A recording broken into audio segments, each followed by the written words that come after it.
So in the first half of the example you just heard, I played a very traditional sounding early country or rockabilly style guitar part. That it's probably mostly associated with those early Johnny Cash recordings with Luther Perkins on guitar. And as you heard, this guitar part pretty much follows that bass line, right? So the bass line, it follows that while also adding a little bit of rhythmic kind of embellishment on that D string.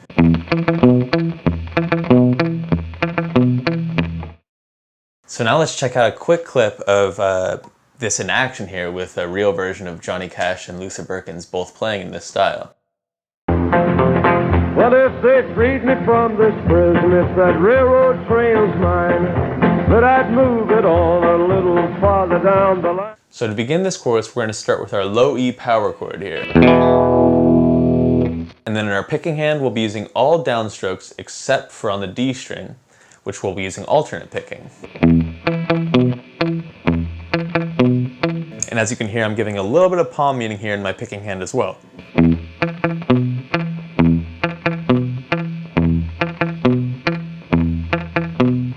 And now for the 4 chord A, all we're going to do is just lift up our middle finger here and leave the A open, and then change our picking pattern a little bit, and we get this.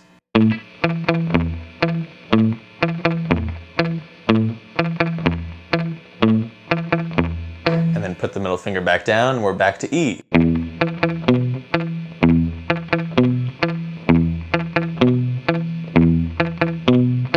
Now for our 5 chord, our B, we're going to be using the same picking pattern as we did on our A chord, but our fingerings are going to slightly change here. We're going to add, obviously, our root note here on the 2nd fret, our B, and the 3rd with our index finger on the 1st fret of the D string, and then our middle finger is actually going to simulate that same bass part we talked about in our first chorus, moving between the A string and the E string.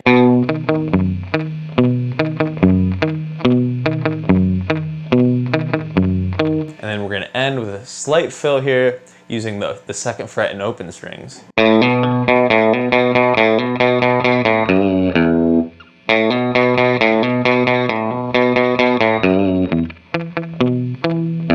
And as you can see here, I pick back closer to this bridge when I do these kind of fills, because it gets it a little bit twangier sounding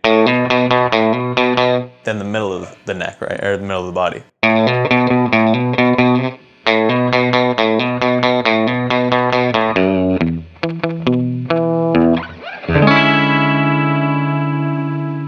So in the second half of the example, you heard me switch to a more modern rockabilly style rhythm guitar playing using Travis picking.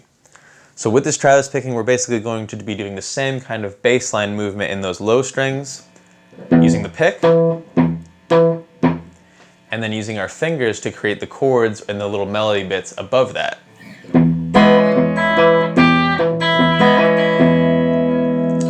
But before we check that out, let's check out a quick clip of Brian Setzer playing this kind of part in his own shows.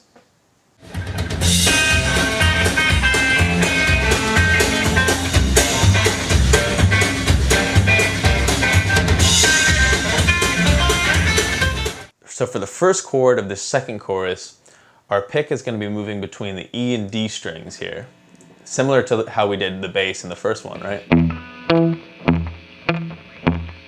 And now our fingers on our picking hand are going to handle everything else. So to start, the middle finger and ring fingers are going to combine on the G and B strings to kind of make up the rest of the chord here.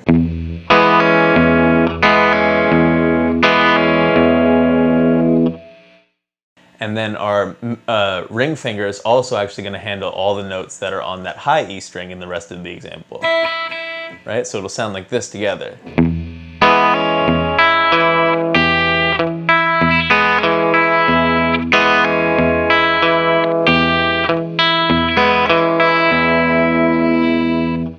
And now for the A chord, we're going to be doing a similar idea here, but the pick is going to actually be bouncing off the A string and D string instead.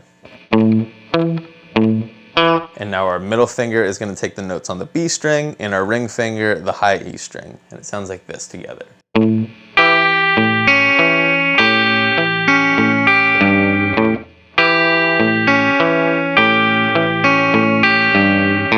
So as you can hear, at the very end, we use the low 6th string on that 3rd fret with our pick as well.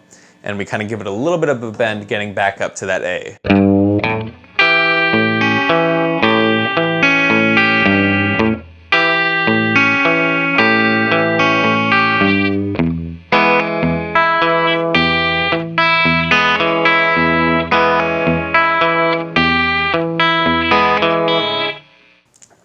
So now we're down to our last chord here, which is our B. And we're going to use a kind of traditional B7 voicing. And we're actually going to be keeping the same kind of pick movement as we did in our first chorus, with the pick going between the A string, the D string, and then that low E string one more time. It sounds like this. And then when we add in our fingers above that, it sounds like this together.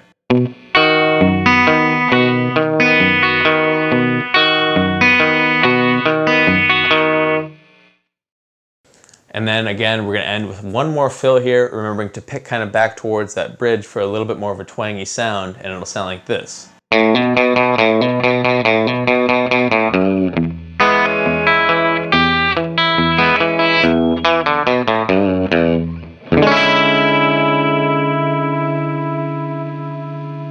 So we finished going over the entire lesson, and now it's time to go back and apply it all together with the backing track.